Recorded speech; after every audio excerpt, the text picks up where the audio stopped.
Well, welcome back to another episode of In Good Company, where we believe that the best parts in business happen in good company. And today's guest, man, your reputation precedes you. I mean, this is like... Is that a good thing or a bad thing? Oh, it's a great thing. Yeah. And again, for those tuning in on YouTube, we're going to have some balloon animals done, some previous comedy things that this individual has.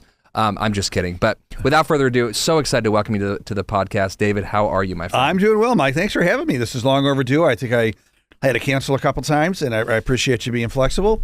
But no, super, super excited. I've been following your work. I've known some of your past guests and listened and watched some of your shows, so I feel like I already know you. And love it. And I heard a little bit about you, too, because my daughter had talked about you about a year ago when you spoke at St. John Fisher to her marketing club. Yeah. And she, said, this great guy, Mike spoke to us and he was good, and I think that's when we friended on LinkedIn, and now the rest is history. Here we are. It's the best. And your daughter's name? My daughter's name is Melania. And that is also my daughter's name. I love that. Already we are locked and loaded for life at this point. Yeah. So for those that don't know your story, I know it's a fun one. Give us a little bit of a rundown, just like you did in the green room here, of just where you got started, and even before then, where'd you grow up? What's a little bit of your story? Yeah, well, fun is an interesting word. Absolutely. No, I'm born and bred in Rochester. I mean, I try to leave. I always come back. And, I moved to Chicago. I went to college in Buffalo. But I end up just loving, even on a day like today when it's gloomy and snowy, I still love it, right? I just say to myself, hey, we have the full thrust of all four seasons, and I am healthy and grateful that I get to experience them, right? So definitely like the summer and fall better, but amen, brother. But we do. No, so born in Greece, New York, where back in the day, all Italians from Rochester were required to be either born in Greece or Gates. So I was there. Followed suit. When I was pretty young, my dad worked for Kodak, of course, back in the day, right? And we got transferred to Atlanta, Georgia. Okay. And at that time in the mid-'70s, they had a marketing, like this. They were setting up their marketing division down there. And so my dad moved down there. And my mom hated it. We're coming from Greece, where everybody is Italian and Catholic, right? We go down in the mid-'70s. We're in not Atlanta. We're in a suburb called Marietta, Georgia. And we were the freak shows. No Italians, we had to drive like 20 minutes to get to a Catholic church. Yeah. Where in Greece, it's like there's one in every corner, my gosh, right? I remember one of my teachers saying, oh, David, are you Italian? And I went home and I'm like, Mom, are we Italian? And she's like, well, you're Italian. I'm like, okay. But they say Italian down there for some. But anyway, we were like a fish out of water down there. So my mom hated it. We moved back. My dad said, I'll move back, but I want to cross the river. We're moving to the east side. So we moved to Pittsford. So middle of first grade, I'm in Pittsford, and that's where I grew up. That's most of my memories. Pittsford, lovely Pittsford, New York. Graduated Pittsford Sutherland back in 87. Then went to UB, SUNY Buffalo. All right. What we call the Harvard of SUNY. Of course. Some people disagree with me. No, Binghamton is. We say Buffalo. But and I love Buffalo, and I'm still very attached to Buffalo. A lot of friends there, of course, the Bills, go Bills. Oh, man. And, but, what's funny, I went to UB to be a dentist. I was in pre-dental, did an internship and realized I had no love of teeth whatsoever. Just wanted to be a dentist. Just because, my own, yeah. I loved it, exactly. I loved my own teeth. But my mom's cousin was our dentist, and he was rich. He had a big house. He had a Porsche. Yeah. So growing up, I'm going to be a dentist. So thank God for internships, folks. You learn what you want to do or what you don't want to do. Yeah. So I changed my major, and then I changed it to communications because I was going to be a TV reporter. That was my idea. All right. And I interned for longtime Rochesterians may remember Maggie Brooks. She was on Channel 10 forever as our noon host for the news. And I interned with her, and she was great. I had a great experience. But I didn't really like that career either for just the structure of that. It was very, if you wanted to succeed in that career, you had to become an anchor, and usually you'd have to move to different cities, and but then you have to work from 4 p.m. To midnight, and I didn't want to do that. So I'm like, I don't know if I want to do that. So I go back and I start writing for the college newspaper. Loved it. and that's where I found my calling as far as writing and selling ads. Yeah. So, but something important happened in college. I was always the jokester, right? I was literally the class clown at Sutherland, and so there was a national comedy contest scouring colleges across America for the funniest college students. Let's go. So they had a contest in Buffalo at UB, and my friends were like, "You should do it. You should do it." And I'm like, at first I was like, "No," but they convinced me. So I did it. 400 people, very nervous. But, I didn't win, but I didn't die either. And I really, I loved it, right? I'm like, this is pretty cool, So I just started doing more of it. I started doing open mic nights, amateur nights in Buffalo and Rochester. And then out of college, I got a job in radio selling ads, but I continued to do comedy. And I actually won the funniest person in Rochester contest. Let's go. So this is back in like 92. And of course, my ego is huge. I'm like, oh my God, am I supposed to be the next Jerry Seinfeld? And I'm working in radio. Come on. Sky Sands, who you may know. Sky Sands is kind of a very legend of a local comedian. And he hosted the event. He goes, you got something going on. You should go to New York or Chicago. So I had a buddy in Chicago doing comedy, and I quit my job and I moved out there. Here we go. And I did it for about a year. And, I liked it, but I didn't love it. I'm like, I don't know if I want to be a full-time stand-up comedian, come back to Rochester and don't do comedy for a very long time. I end up starting my business. I started a magazine called Next Step. And that kind of took my love of print and selling ads. And that was my life for the next 21 years. Wow. I started a magazine. It was, many people know it locally. It was a very local magazine the first couple of years. Next Step helped high school students with college planning, career planning, and life skills. It was a print magazine because back in 1995, print was still a thing. Yeah, I was going to say for our younger viewers, print is that thing that you open and you physically touch. Yeah. Exactly. I tell young people, it's like an internet every day on paper. There you go. Yeah. So we no need for Wi-Fi. You can just, it worked everywhere. Yeah, especially in the bathroom. It was great. Yeah, planes. Yeah. But launched the magazine in '95, 10,000 copies, and we gave it out free to the high schools. So we made our money selling advertising. Made money, so went to Buffalo, Syracuse the next year, and then went to New York State, and then expanded through franchising. We did regional editions all over the country, and by 2002, I think we had every state was covered. So we were in all 50 states, a little over 20,000 high schools, 5 times a year. And it was super. It was a great, great business. I hired about 20 people and we had franchises.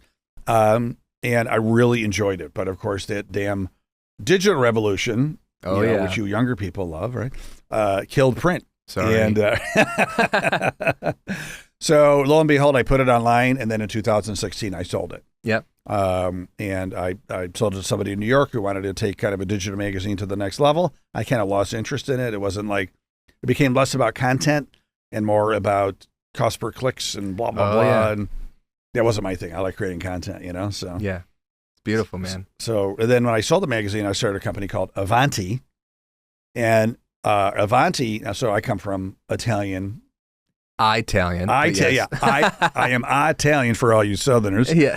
For everybody else, I'm Italian.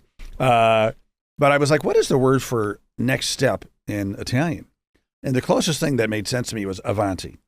Now, Avanti means move forward in Italian. Wow. Yeah. So I started the Avanti Entrepreneur Network. And it was designed originally to be a coaching company for entrepreneurs. I'm like, I'll coach people starting businesses, with my experience. Well, I ended up having an event, and you'll appreciate this being a marketer. I ended up creating an event for entrepreneurs where I had like an all day, 6 speakers.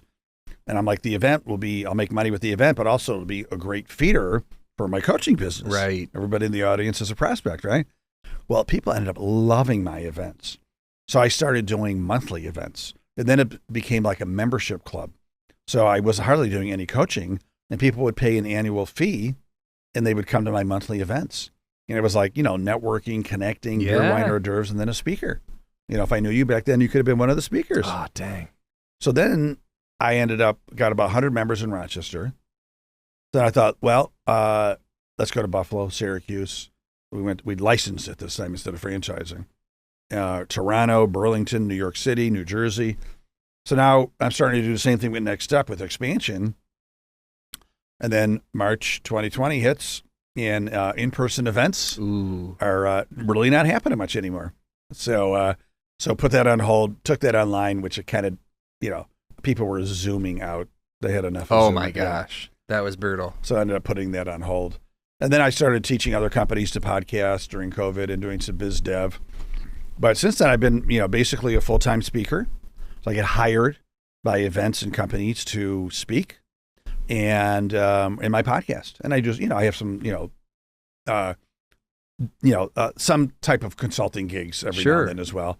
But speaker and podcaster is my main thing. And it's awesome. And then I'll have to call out two great organizations. I'm also very part-time entrepreneur in residence at the Galsano Institute for Business and Entrepreneurship, and the University of Rochester has a division called the AIN Center for Entrepreneurship and Innovation.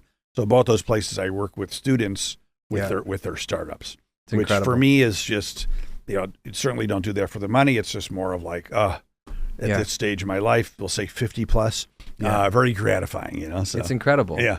Yeah. And I think, again, for someone listening that maybe is in that window of they've tried and failed, they've tried and failed, they've tried and failed. I think there can be this window of life where you used to be a dreamer, and then your dreams kind of become dormant. And you just say, I'm just going to climb the corporate ladder. I'm just going to kind of do what my dad did or my mom did. And there's people listening, I'm sure, that maybe their dream has start to just, the fire maybe isn't all the way out. Maybe there's some coals that are still hot. What advice would you have to someone? Again, hearing your story, even for the first time myself, you didn't let missteps or misfortunes adjust the fact that you were going to still pursue, step up to the plate and swing for that next thing. Yeah. For someone that's in that window right now, what is that one piece of advice that maybe you wish someone told you, or maybe that you have kind of this, give them a free coaching call in a minute here. Yeah. What is that maybe advice that you would give them? I would say never lose that spark. You're like, expect that you're going to get punched in the face, in the gut, and other places that we won't mention on this podcast. It's just part of the journey, but those are the people that, go watch Rocky again and see how many times he got up. Yeah. He's in the ring with that Russian guy, and he kept on getting up and up and up. Right. Yeah. And, my hero in this world, anyway, he's dead now, but Abraham Lincoln, right? Yeah. And if you follow Abraham Lincoln's path, it was like, just tragedy and heartbreak after another, one after, and then he became president of the United States and saved our country. Yeah. Right. And there's monuments to him. So, like, if you are not at the end of your life, without scrapes and bruises and smile lines, and I don't know if there's like, cry lines, then you really haven't gone for it, And whenever I'm in a situation, I always ask myself, am I going to be in my rocking chair when I'm 90 or 100, like regretting that I didn't go for it, whatever the situation is. I said that to myself when I was doing stand-up comedy. Like my friends were like, do it. And I was like, I think I regret it if I don't try it. When I moved to Chicago, people are like, you're crazy. I'm like, yeah, but now I'll be in my rocking chair knowing that I tried it. And I found out firsthand that, I wasn't supposed to be the next Jerry Seinfeld. I'm supposed to be the next David Mammano, right? Yeah. So I guess my advice is, take the time, whatever you got to do to just walk in the woods, grieve, whatever. And then, put on your big boy pants or dress, whatever you wear, and get ready for the next adventure. Because life is a roller coaster. Well, for people like us, most people, life is a carousel, right? They like the predictable. It goes around and around, right? That little horse is going to go up and down, and that you're going to see the same thing every 10 seconds or whatever it is, right? Most people like that predictable lifestyle. You had it. I had it for a little bit. But you're like, now, you know what? See that scary roller coaster over there that has the loops and the dark tunnels, like, and like you don't know what you're going to get, and it's scary as hell. That's what I want. Yeah. Because you're going to be so much more happy when you're 90 or 100 and be like, oh, so glad I rode that roller And here's coaster. the problem.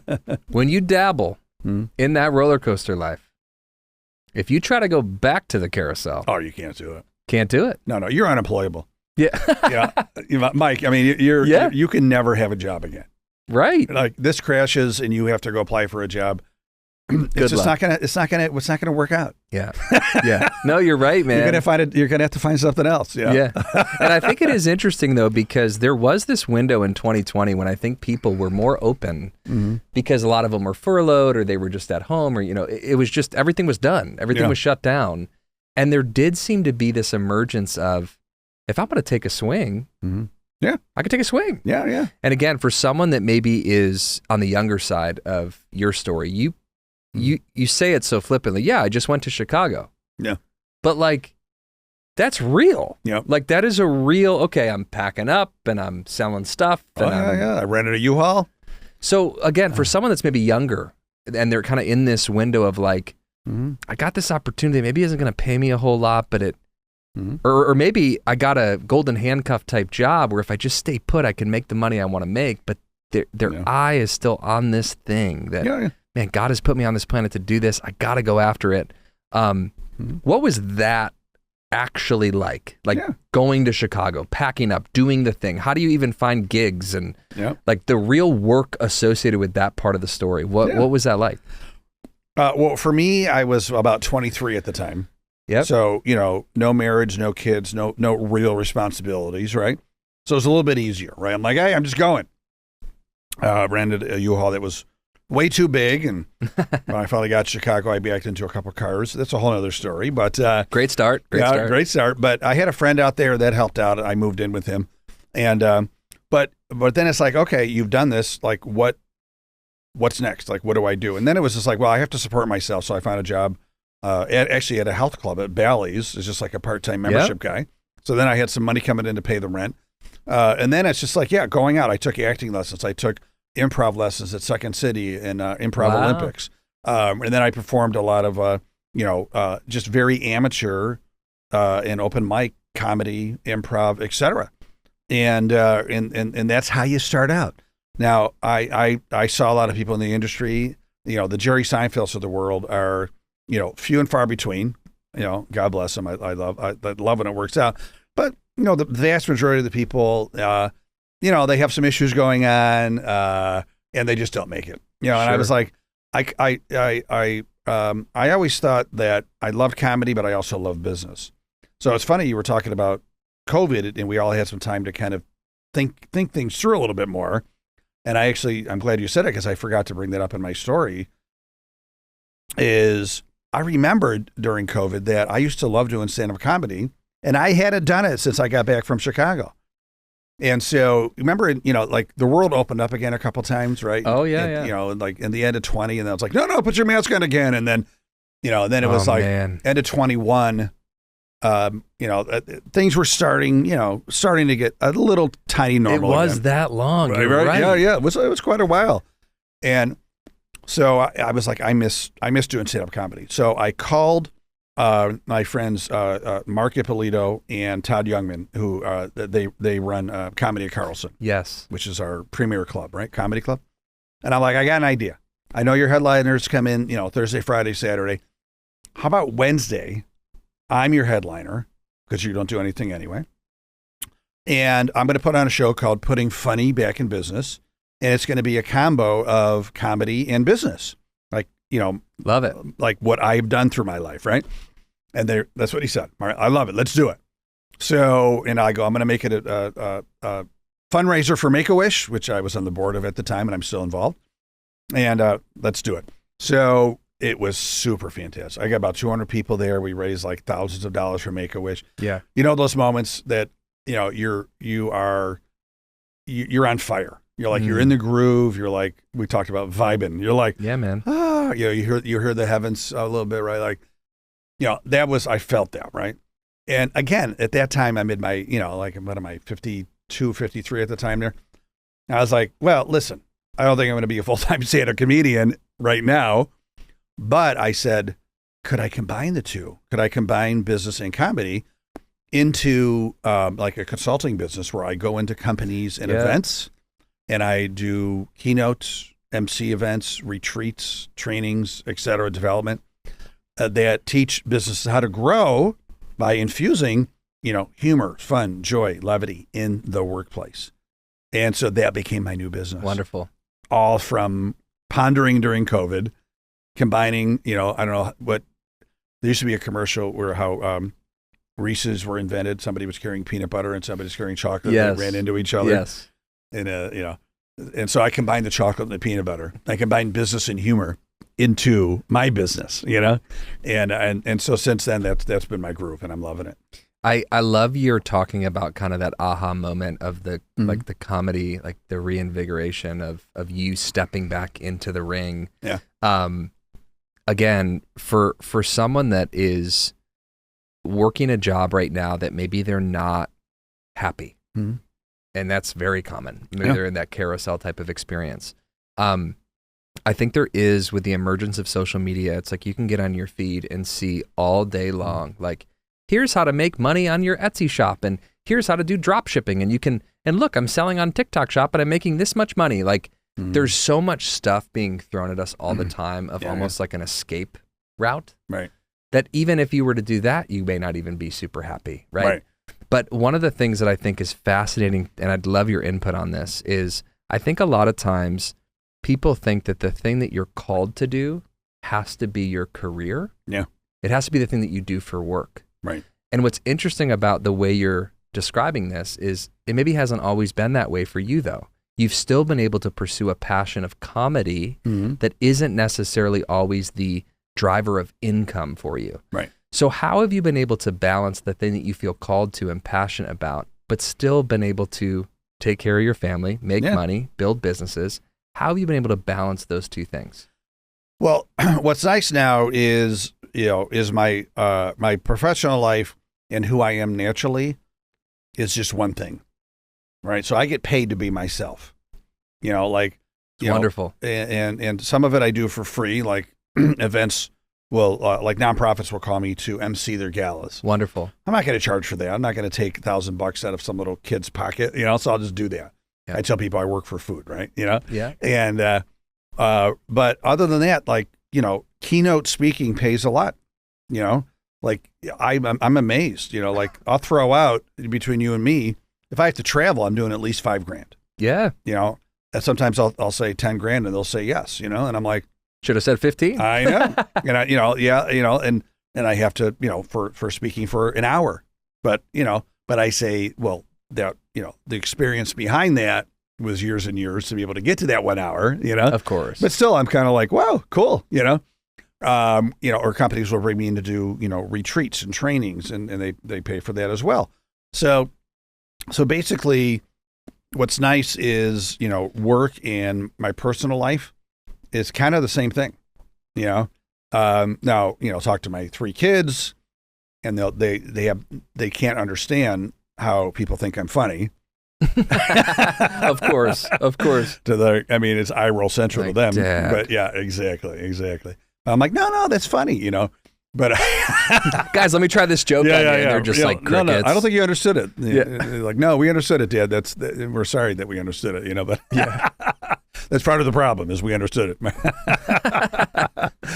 So I think the advice is, you need to be passionate about your work, and I think there's a fine line there, like hobbies are passion. Yes. And, I love eating, but I'm not going to make a career out of eating and cooking. That's not my thing. Yeah. Right. Like that's not my God-given talent. Correct. Like I was not meant to open up a restaurant or open up a food business. That's Paulie Guglielmo. You should have him on the show, right? Yes. Yeah. Like that's its calling. He's doing great. So, I actually like to garden. I like to grow tomatoes and basil, and et cetera. But I'm not going to make a career out of that, right? Am I passionate about it? Yes. I think what you have to think about is like, what are you passionate about? What are you really good at? What are some of your God-given talents? And do those passions, two big important P words, do those passions, can they turn into profits? Right. Right. And are you in the groove of what Yeah. you're doing? So it's kind of like you got to kind of match those two. Yeah. You know? And our podcast is called In Good Company because I think a lot of times the solopreneur, the person that wants to pursue their dream, they are going to get a lot of negative opinions. Why are you moving to Chicago, dude? Right. Why are you doing X, Y, or Z? Yeah. But the In Good Company comes when you have some people in your corner that are encouraging you. Exactly what you're saying right now. And you talk about being a business coach, consultant, some of those opportunities. Have there been people in your life that you look back on and go, thank God for this person or this voice in my life? Not that we're doing it for the approval of that person, but they've given you enough of that boost and that that trampoline to really pursue the things that you feel called to. Yeah. I'm gonna it maybe sound trite, but I'm gonna go back to my parents. I mean, they have always supported whatever I've done. I went to Chicago. They're like, whoa, crazy. But they were like, give it a shot. You'll never know. I remember when I was younger, they were building a house next door, a brand new house. And I was like watching the construction workers. And I told my parents, I'm going to be a construction worker. And instead of saying, well, no, you need to go to college and be a lawyer, they were like, oh, that's great. Like, just learn and, like, try to be the best construction worker you can be. And I remember one time I saw like gas back in the 70s was like 80 cents a gallon. I'm like, oh my God, they make 80 cents? I'm on a gas station. And you would think like, especially Italian parents would be like, no, you're going to go to college. Sure. Blah, blah. And they were like, that's great. You got to learn about it. And then you want to own like the best gas station in town. So it was always like very supportive, right? Wow. So even in Chicago and now they're always like, for most parents, I would have probably driven them to an early grave because but they've always been like, oh, that's great. How can we support and help you? Yeah. So, and I think that's important. I've had a lot of friends that have supported me too. I've had other, friends that have, thought I was crazy or not supported me. And, but at the end of the day, and this is another big thing, a piece of advice is, don't get dragged down by what you think other people may think about you or think about you. Who gives a crap? End of the day, people are not thinking about you that much. They're thinking about themselves. So just do what you want to do. Yeah. There's a book right now from Mel Robbins called Let Them. I was joking, and then this guy just said it on her podcast, but I thought of it like about a couple months ago. I was like, her next book should be, and I won't swear, but it should be F them, right? Like, who cares? Who cares if they're not supporting you? Like, are they where you want to be? Yeah. Like, if not, then who cares on steroids? Yeah. Well, that's what's funny about the work that we do. When you talk about social media for a second, it used to be about, I'm posting pictures of my kiddos and my family and my extended family and my friends from high school. These are the people that are seeing it. Yeah. And then TikTok comes onto the scene and breaks the internet because it's no longer about connecting with like a small community. Now you're going viral. Yeah, now you can have 500 followers and have a video that gets 10 million views. Right. And basically it's old school America's Funniest Home Videos that we used to turn on the program. Yeah. And now I can see that all day long. What's the America's Funniest Home Video? And so we always say to some of the people, I wouldn't even call it imposter syndrome. It's people are like, well, what is that? What is my uncle going to think about me being a business coach and getting my big boy pants on? Yeah. That post isn't for your uncle. Right. Yeah. It's for the person that you're trying to reach, that you're trying to serve, and I think, but there is a hurdle you got to get over, right? And again, for guys like us that are maybe more extroverted and class clowns and fun and laughter and bringing joy, maybe it's easier for us to put ourselves out there on the camera. But, what are some, we do a segment here called Fails of the Week. What are some of those stories where early on or even more recently that you're like, I don't even want to share this because this was just a total miss, fails of the week. It's easy to see you, successful speaker, charging $5,000 a speech. Yeah. Any like, I really botched a speech one time, or are there any fun stories you could share? Well, I think my biggest not fun story, my biggest botch is, and you'll appreciate this as a business owner, is when print started to get kicked in the you-know-what. Yeah. And, it's easy to look back now and be like, oh, you should have just gone online and become like a digital agency for your clients. And, but back then, like, print was that was it. Bringing in, millions of dollars a year for my company. Yeah. And so I was like, well, we're going to continue with print.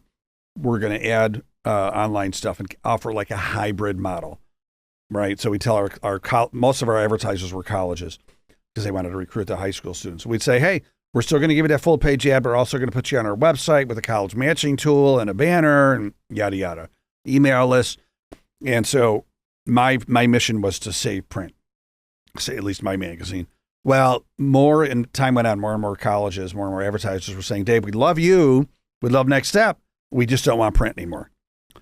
And so we put them online, but as, Gannett and most, magazines and newspapers and any media really, it became very hard to get the same amount of traditional ad dollars.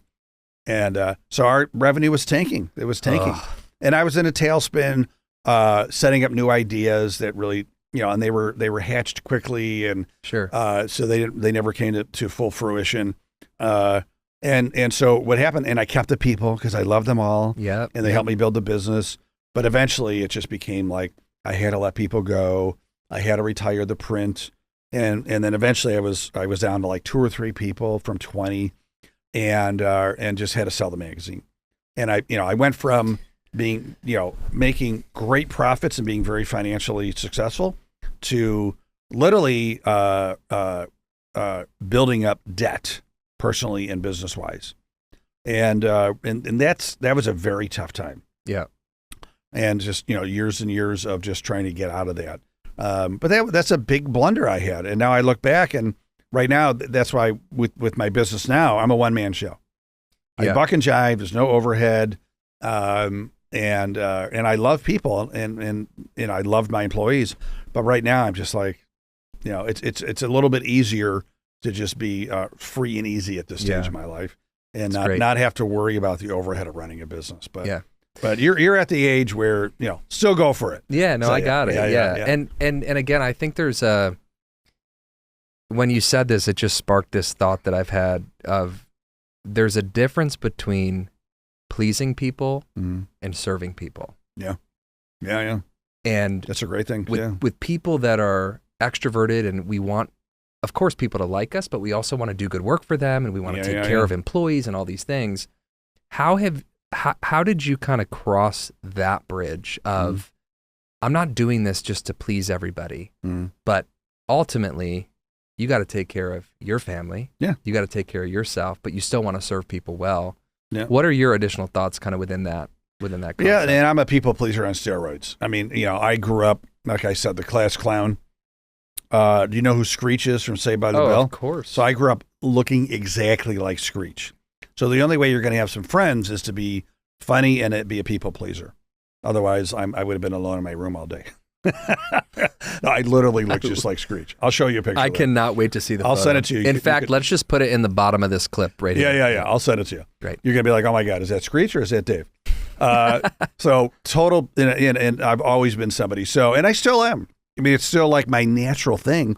I'm just a little bit more cognizant of it. I'm a little bit more pausing about it. Yeah. And I'm a little bit more like, hey, I have realized at this stage too, like not everybody really, most people don't care. Right. And so I really just need to do what's best for me. It sounds selfish, but if I'm putting out great value for people and it benefits me at the same time, which it has to, then everyone's winning, Well, the thing is, what happens is when you put that onus on the individual, then they are the one that holds your happiness. Yeah. They are the one that holds your joy. Right. And then we spend our whole life just scavenging around and trying to extract. And I think that, again, if you're listening and if you're in a spot where you feel like, man, that person let me down and that hurt me deeper than I'd like to admit. And again, I've been there. I'm sharing out of my own experience, and I think, again, if you're going to take a swing for something, have your identity secure in who you are, know that regardless of how that goes, meaning your heart, your soul, your spirit is taken care of and protected, Well, and it's so trite, but again, that airplane analogy, you got to take care of yourself even before you can take care of your kids, right? So get your oxygen first, and then you take care of your kids. Because if you don't have any oxygen, either you're going to die or you're going to be subpar for everybody else, including your kids. Yeah, that's great, man. You know, I want to sit on the Italian side for a second because I'm just kind of a mutt, but I married into an Italian family. Oh, God bless you. You know, they have a new medication, and it handles moderate to severe Italian wife syndrome. So I'll get you some. Yeah. Wow. I was like, I can't wait to see where this goes. Yeah, it's incredible. Yeah, it's been incredible. What's her last name? What's her maiden name? Ocello, I think, off the boat. But okay, yeah. Ocello is the Americanized version. Yeah, so it would definitely be Ocello. Yeah. Unfortunately, my last name is Thomas. So we have Giovanni and Melania. Tommaso. Yeah, Tommaso, I know. We were thinking Tomaselli. Yeah, there you go. Whatever. Anyway, but incredible. Sunday sauce. Oh, yeah. Going to Graham's, like just getting the experience. And how much of that culture do you feel like, it really does feel like it's like this, everybody's got a seat at the table. Again, speaking of in good company, it's like we've had so many random people that are just at that table that are just eating, hanging out. And we don't, in fact, Graham's like, don't you dare pick up your plate. Don't you dare do anything. Right. Just eat the sauce. Yeah. And please say it's good and get more. Yeah. And don't leave anything in there. Oh my. I've had people over and they leave all the sauce on the bottom, and I'm like, Gianluca, this is my older son. Like that person can't come over anymore. No, you're right. Listen, my first Thanksgiving that we had there, we had Yankees and salad or something, and some light bread or whatever. And I'm stuffed. Yeah. Stuffed. Yeah. And then so we sit down, we're starting to watch football. I'm kind of like dozing off, whatever. And Graham goes, "You guys ready for dinner?" Right. and I this is my first one, and I'm going, did we not? Was that not dinner? Because no, there was just some antipasta. So now it's like lamb chop and ham and like all this stuff. And I'm just sitting here going like, I can't, I have to eat it because of what you just said. You will literally and I'm not not even a joke. You will insult. So anyway, yeah. I've been dad bod is growing. No, you are doing well. Yeah, I gotta say, how old are you? 36. I'll be 37 next year. Yeah. Very good. So just keep on doing what you're doing because it adds up. It adds up. No, I mean, but all my grandparents were from Sicily, so the food, the connection, the traditional values, always been very, very important. Yeah, I've actually worked. I've worked some Italian, we'll say, traditions into my comedy when I do comedy. Yes. I'll say Italian companies are, they never have to downsize or out, whatever they call right size, or because they just get to whack, right? So. Yes, it's incredible. It's incredible, dude. It's Or I say Italians, we don't need PowerPoint because we have our hands, right? Yeah. So it's brilliant. Yeah. Well, and then and I'm sure you've heard this. How do you shut up in Italian? Do you know this one? Tell me. You tie his hands behind his back. Yeah. Right? Oh, dude, we just got to have you come to dinner and just. Oh, I would love it. Your grandmother would love me because I'll have 2 of everything at least. Oh my gosh. And have you learned the rule?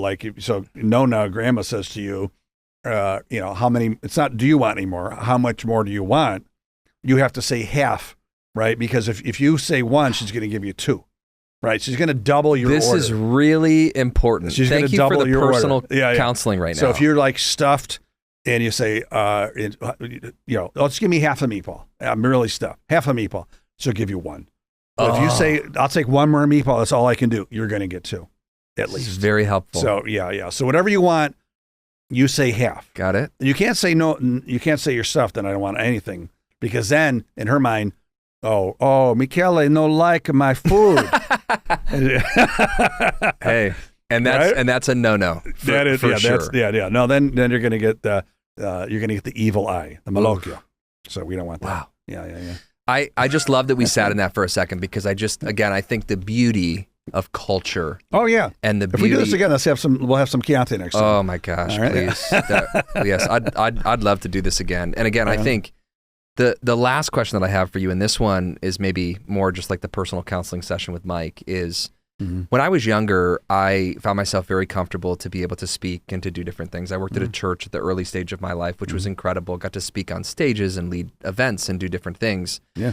And there was always this kind of humility in me, or even some encouragement from outside voices of like, oh, I don't want your head to get too big, or I don't want this to be about you, and different things. And yet, as I've gotten older, and I'm saying this as humbly as I can, I've realized the things that I'm good at and the things that I'm not good at. Yeah. And guess what? I am good at communicating. Yeah. I can speak. Yeah. I can encourage a room. I can rally a team. Like I see it. I can do those things, and so can you. Yeah, yeah. But there's always been this voice in the back of my head, like, dude, you'll never go speak somewhere. You'll never be like, again, when you're sharing the stories of, you're charging what you're charging, it wouldn't even be about the money for me. I'd love the opportunity to go into a business and encourage somebody and challenge somebody and bring some humor and some levity. Yeah, yeah. How have you been able to take the gift of public speaking, the gift of communicating, and actually put the things in place to actually create a career in a business where people are actually filling out forms on your website? They are actually calling you. What would be like that first step, again, for even someone listening that would share that similar I think step one is don't be afraid to be authentically you. You talked about the voice in your head. That is, can I say bullshit? Yes. That's complete bullshit. It's fear, which literally stands for false evidence appearing real. Remember that? Come on. Fear's not real. You can't be like, oh, give me some fear. Like, it's made up, right? And then people say, I have imposter syndrome. Well, I heard this from somebody else about a year ago, and I love it. It's called not yet syndrome. Rephrase it, not yet syndrome. Gary Vaynerchuk, Gary V, like one of the leading marketing people in the world, he talks about like his first videos sucked. They got like 3 views, right? But he did it again and again and again, and it became Gary V. Well, now he could talk about like, hey, I love this water. It's going to get 1 million views. Yeah. But, So imposter syndrome, not yet syndrome. Like, you just have to take these baby steps. So for you want to speak more. Great. Call like all the local chamber of commerces and be like, hey, I'll do this for free. And but I got to talk on whatever you want to talk about, or call Rotary or call Kiwanis and just speak for free. Get that flywheel turning, get your confidence going, because then what's going to happen is people are going to love your talk. Yeah. And guess what? They have a business. They want to bring Mike in. They run another event. They want you to be the MC, or they want you to be the speaker. Yep. And then things just, I assume you worked because you worked in church. Yeah. That you're a big believer in the higher power. Yeah. And he's going to get behind you and take you to the next steps. Yeah. But you got to meet him halfway. Yeah. You got to start. You got to get that flywheel turning, and then he's going to blow some air in there. There's no doubt. So, but I would tell people that it just begins with a simple step. It just begins with a simple step. What's the minimal thing you can do to get going, and just do it, and don't look back. Again, I'll get back to the rocking chair, because then you're going to be in a rocking chair being like, oh my God, that went fast. Yeah. Why didn't I try it? Yeah. I had an aunt. She just passed away about 1.5 years ago. She was 106. My great aunt Connie. Whoa. Loved her. I would go visit her every Friday, and she'd always say like, "Woo, life went fast," And it always stuck with me, like, 106 years. And it went fast, So I'm like, you know what? You just got to jump in. And it's always not going to be perfect. It's probably never going to be perfect. Yeah. But you learn. Yeah. The face side of the scripture that I always think about is there's like the parable of the talents where, at the end of this thing, regardless of what we believe, God's going to look at you and say, have you been faithful with what I gave you? Yeah.